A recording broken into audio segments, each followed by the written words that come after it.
Très bien. Le M23 menace d'attaquer Kigali. Bande Kubalandi, bonjour, bonsoir. Tout doit dépendre de l'heure à laquelle vous allez nous suivre et surtout bienvenue dans ce premier numéro du magazine d'actualité générale en République démocratique du Congo. D'aujourd'hui, c'est samedi 26 avril 2025. Match baby.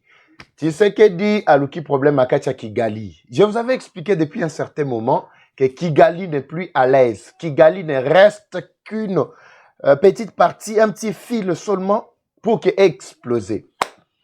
Qu'est-ce qui se passe? Les lots, na Katia ba réunion au bakoti. Bo pensez la bango pena information au bayoka déjà que non, toza na boîte na bango.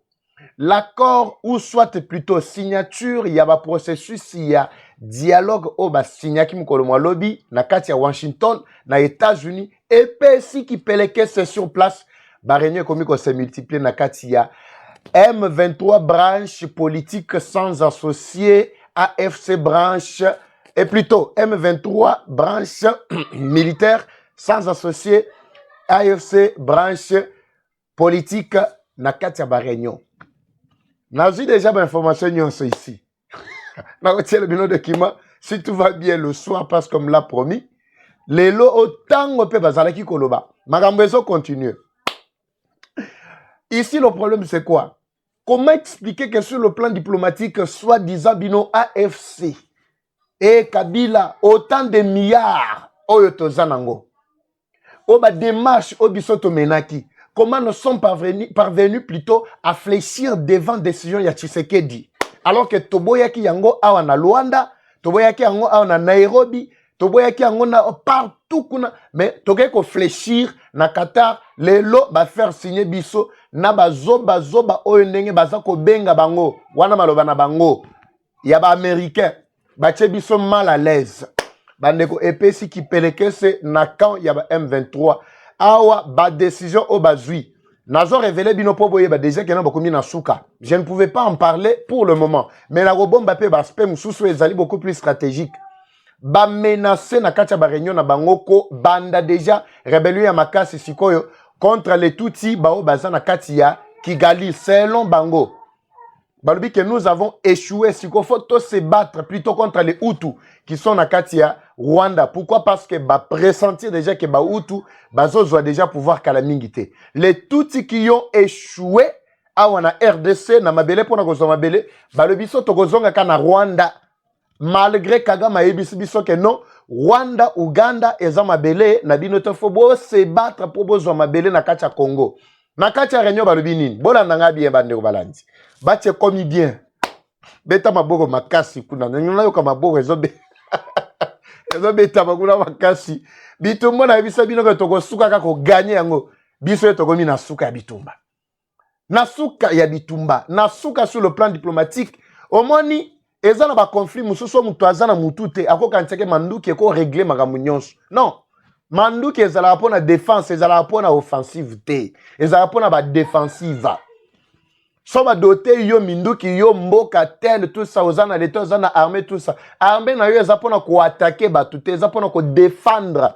Pas tango bango ba prétaka serment, balobaka ke tozana pona ko défendre mboka na biso. Ezalaka te ke no to yewana pour to attaquer ba mboka ba paya. Non non. Alors c'était le contraire avec le Rwanda. Mais match betami bien. Zaba pambola vraiment ba soda na biso. Ba oye batikala ki vraiment loyaux na ba waza na biso. Na nginde ko moko vraiment ba artiste boze belé mais nazo ka binoté ba artiste musicien ba rappeur boze belé. Na kantie mbomoko pena ba waza ya bien. Ya bien pena o bo beti toche yango awa. Bo biche biso pe ya mabanga, boche batu nyonso baza ko bunda vraiment pona ni boche to panzi yango partout pour pesa pena ba ennemi wana kanda ya kosana te. Lelo sikoyo ba baluki na bitumba. Et ça sous contre Congo et commis contre Rwanda. On vous avait déjà expliqué depuis un certain moment. Kagame azobo misabino. Kagame azobo misabino. Bobanda ko yokate. Le lorsqu'on batuti bazu conscience ya ko kendesko ko attaquer Kigali pour na ko récupérer mabele na bango balobino malgré oyo Kagame yebisaki biso biso toyebi ke babenga biso banya Rwanda. Rwanda ezalami balete ezaka moko nde oyo tozanango oyo. Biso to ko récupérer Kigali na biso. Wana planification ya M23 bandeko balandi. Donc, je peux vous rassurer que Kalamingi était beaucoup a déjà explosé dans Katia Kigali. À moins que va changer proportion à Bango. Moutou appelle Silikanisiwa Neza Joseph Kabila qui a participé depuis Swaziland de place à Zouami, mais par visioconférence. A participé à Katia Réunion. A ABC Bango clairement qu'il y a une mission noble, il y a créé les binômes mabele na Katia RDC parce que Zamboka Ongana Konza na yebi yango bien. Et Zali Mando Bapesangana Kigali, plutôt par Kagame. Alors, Bino Bobundite sur le plan diplomatique, j'avais mis tout en jeu pour que tu conquérir ton Zomabele. Mais comment Tata Ochisekedi a souki kana ko fléchir biso, a tchebiso mal à l'aise, a tchebiso à genoux. Alors, nous devons nous battre maintenant parce que, oh, Tokimaki na Tanzanie, Tobaki ke Tanzanie, Bazama Kasiwana, Toyoko Kutango Sko na Congo. Wana photo zonga, soki Tanzanie te, allez toi récupérer ka Kigali esili. Bokende, bobeta chocho pendant que Kagame azana distrait, azana déstabilisé économiquement, azana nous vraiment dépaysé. Bobeta chocho bo récupérer Kigali. Mboka na bino nde yangwana. Bozuli kanisa bien na encourager bino. Mathieu Zabi va dégobo partager ba Congolais tout place bazwami. Toza na bino tinati. Tokotika bino te. Eh non, papa va me signer déjà l'accord de paix. Mais yo, oso continuer qu'à battre tout ça. Nabisa bino que Kabila hier a tweeté tout en menaçant Tshisekedi que Tshisekedi va partir. Et ça distraction à Moutou Naye, mais Ayebi déjà que non, il était en train de participer dans quatre réunions au cours de laquelle ils sont en train de prendre de grandes décisions pour nous attaquer Kigali. Kigali est déjà en danger. Kagame Ozawapi. Dans quatre réunions. Kaka entre bango na bango branche militaire. Ils n'ont associé aucun moutou. Il y a branche politique, il y a AFC soi-disant, Boena Bondeng Babengaka. Moutata moko participer. Nanga kutu bozo, est-ce que bozo ka sou nanga? Aza soutien. Bisi moi ayebi minduki. Ayebi kaka babou ya minduki. Bozo botindi na Qatar. Ayena nini? Liboso Tshisekedi. Bandeko maladi. Yo ozu kaikwamba ocheye awa. Olukipe bisimwa oche awa lobi babunda. Et loko o bango bazala ko kima ya accord ya Nairobi. Au processus ya Luanda. Ya ngonde ekeko se produire kuna. Auto zoloba. Match komeli bango bololo. M23 lobi mais comment vous avez échoué ya ko imposer Tshisekedi. Parce que la localité, belle bazalendo koto bazo attaquer biso, bazo récupérer, mais bino bo signer kuna que notre signé accord de paix. Et plutôt processus et accord de paix. Accord en go balobi, ba pes biso jusqu'au 2. Boyebi qui sait que du wana très bien kazam tout moko respecter quand même engagement té. Ako benda biloko wana dilatoire, ba koya ko loba kono ezande biso. Siko biso tozana manduki, toko bandela wapi parce que commandement ezate, nini ezate bo déstabiliser ba ligne de front na biso. Ba position na biso boyoki na Kibati kuna boyoki na Nyabiondo na se boyoki na Nyangezi. Donc ba komi na suka complètement na suka autozolo babandeko balandi match est commis très bien. Accord nini ba signé avant na tika bino parce qu'il faut na tika bino rapidement na yeka pour na flash oyo boko yo kapo bato bazo interpréter mabe. Eh mais papa Eva bolobaki makambo nini eko sale mate mais autozolo ba toyoki déjà boyena boy tout ça accord yangwana. Accord nini basigna qui mukolomo lobby, c'est ce que vous allez voir. Kayikwamba coup de chapeau. En tout cas, nzamba pambola maman oyo place à Zouami. Et là, bakima ki ango bakimi. Ici, il n'y a pas question de M23 AFC. Il n'y en a pas ici. Nenge bozo tala boy bazate. Ils sont considérés comme un groupe rebelle comme tous les autres groupes. Oui, bolobi bozo ba congolais. Oui, processus ezali. Processus c'est lobaki nini. Bo kende na cantonnement, bo se retirer. Respect ya intégrité. Yamboka, oui. Papa va au lobby no babi. Oui, c'est ça, c'est que l'accord dit. Accord monsieur ezate. Accord monsieur ezate. Bilo bo sa en Amérique. Eh, anego, totanga très rapidement. Oyonde communiqué à Doha à Qatar, na Doha. Tengito yo kaseke Qatar dit aussi na katia document oyo très rapidement bandeko balandi. Oh Mathieu bien vraiment zamba pambola ba congolais nyonso pour la participation na bango. Bon partager massivement. Le Qatar salue la signature de la déclaration des principes en République démocratique du Congo et la République du Rwanda, Doha, l'État, Doha, le 25 avril 2025. On est à la lobby. Vraiment. Bandeko boy denga vraiment ya kolanda scrupuleusement makambo et tinasuka. Pas de cesser le feu, balobi, pas de cesser le feu. Ouais.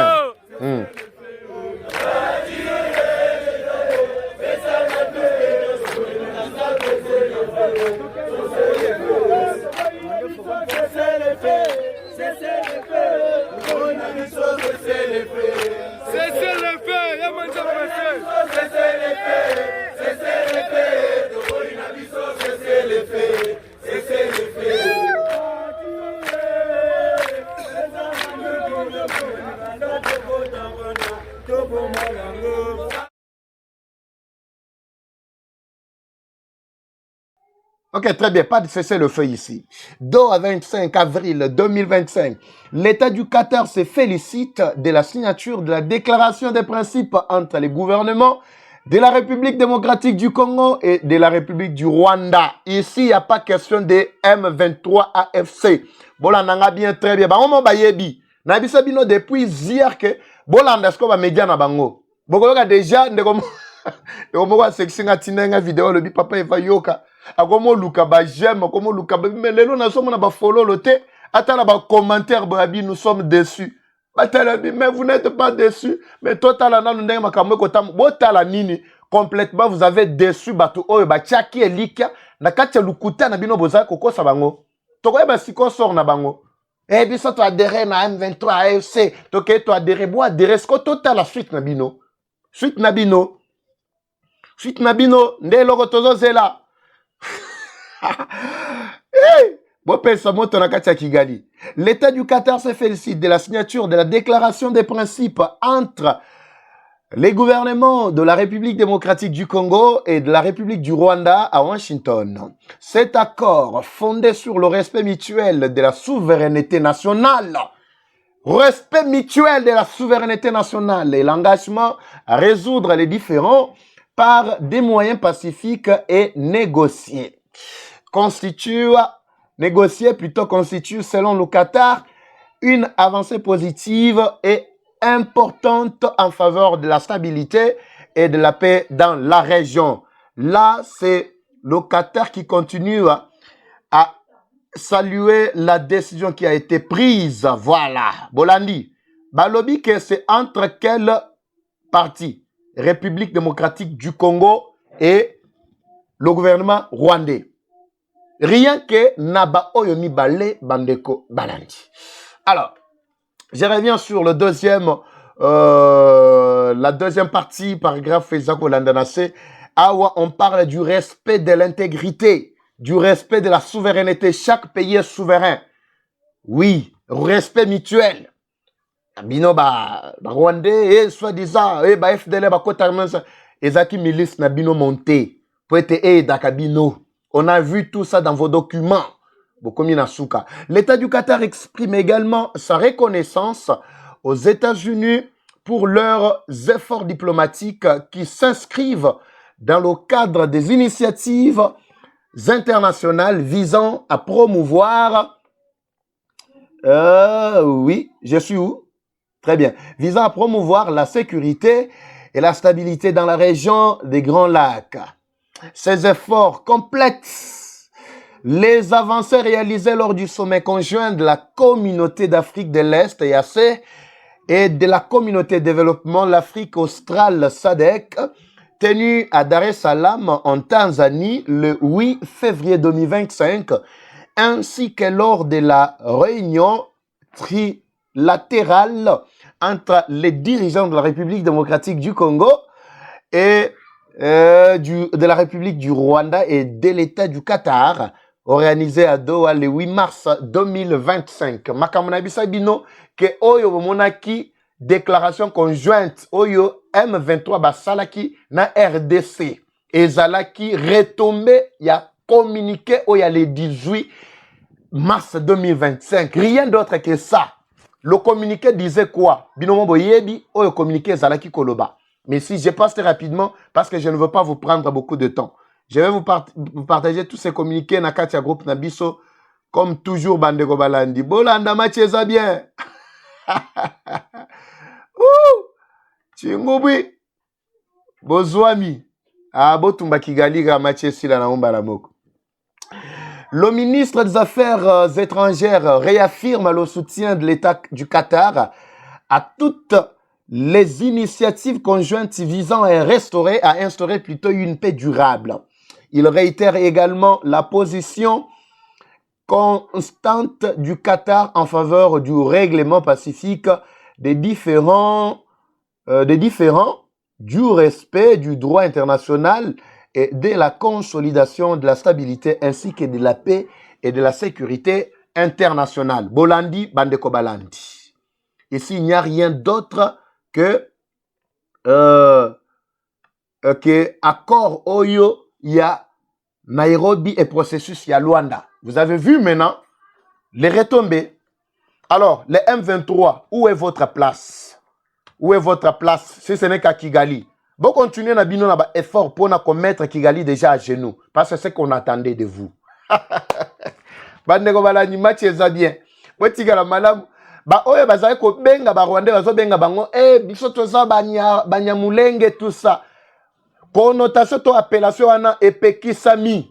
Na kacha Uvira non seulement Uvira surtout Uvira na moyen et au plateau bisika biso oyo batuwana bazuaki bespace na biso. Bakomi komi benga banyamulenge toza banyamulenge. Banyamulenge c'est nous les Congolais bakolo mabele.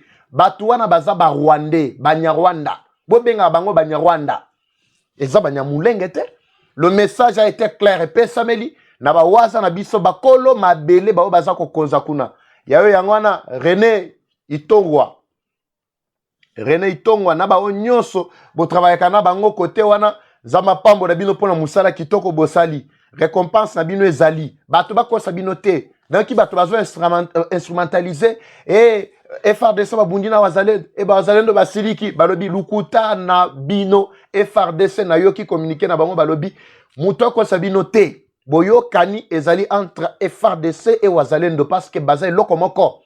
Les Wazalendo, basé lokomoko na FRDC, la population doit rester calme. Bazangi maloba, na ba média basé sur ne loko kolobate. Bo banda yoka bango. Et loko kolobeza soute. Match esil. Zama pambo bino bo partager massivement. Na yoki bino, nazana ba révélation non, soyez calme. Dans le prochain numéro, na rozonge la bino pona repese bino ba détail na mayemanso eza na kacha ko bongisama na ba coin oya ba flou. Et dit qu'à peine doit se prononcer les lots. Ce qui a se prononcé, na rozonga bino na poko pona ko yebisa bino manso alobi. Alobi a ko éventrer les bois lelo. Muto abomaki muze to ko yeba ye lelo. Boza la calme, match ezabie bateko balani.